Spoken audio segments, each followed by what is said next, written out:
आज आपण ऐकणार आहोत जगप्रसिद्ध बाळूमामा आणि आपल्या सर्वांचे श्रद्धास्थान बाळूमामा यांची कहाणी। संत बाळूमामा मुंबई राज्यात व सध्या कर्नाटक राज्यात असलेल्या बेळगाव जिल्ह्यातील चिक्कोडी तालुक्यातील अक्कोळ हे गाव आहे। या गावातील श्री मायप्पा आरभावे व त्यांची पत्नी सत्यवा या सात्विक धनगर जोडप्याच्या पोटी बाळूमामांचा जन्म झाला।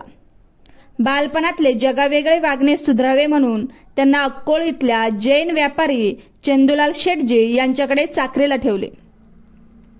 शेटजी कुटुंबियाकडून जेवणाचे ताट बदलण्याचे निमित्त होऊन बहीण गंगूबाई हिराप्पा खिलारे हिच्याकडे मामा राहू लागले।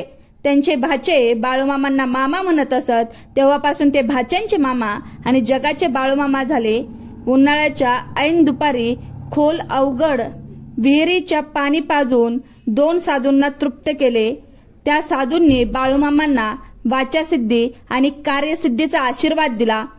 बाळूमामांच्या इच्छेविरुद्ध पण आईवडिलांची आज्ञा पाळण्यासाठी बहीण गंगूबाईची मुलगी सत्यवा बरोबर त्यांचा विवाह झाला। दोघेही कुळाचाराप्रमाणे मेंढ्या राखू लागले। फिरता संसार सुरू झाला। बकरी चारत असताना अरे बाळू तू गुरु करून घे अशी आकाशवाणी झाली। तेव्हा बाळूमामांनी ठरवलं की मी भूते काढल्याचे पैसे जो कोणी बरोबर सांगेल त्याला मी गुरु करून घेईल। काही दिवसांनी शिवारात फिरत असताना मुळे महाराज भेटले व म्हणाले, अरे बाळू भूते काढलेले 120 रुपये मला दे। हे उद्गार ऐकून मामांनी गुरु म्हणून मुळे महाराजांचे पाय धरले। लग्नानंतर सुमारे 9 वर्षांनी सत्यवा गरोदर राहिली, पण बाळूमामांची आज्ञा न पाळल्यामुळे तिचा गर्भपात झाला। तेव्हापासून त्यांच्या पत्नीचा त्याग करून जगाचा संसार आपला मानला। मामा बकऱ्यांचा कळप घेऊन महाराष्ट्र आणि कर्नाटकात गावोगावी जात असत, त्यामुळे संचारी संत म्हणून ते प्रसिद्धीस आले। कीर्ती किंवा प्रसिद्धीसाठी त्यांना हाव व अपेक्षा नव्हती।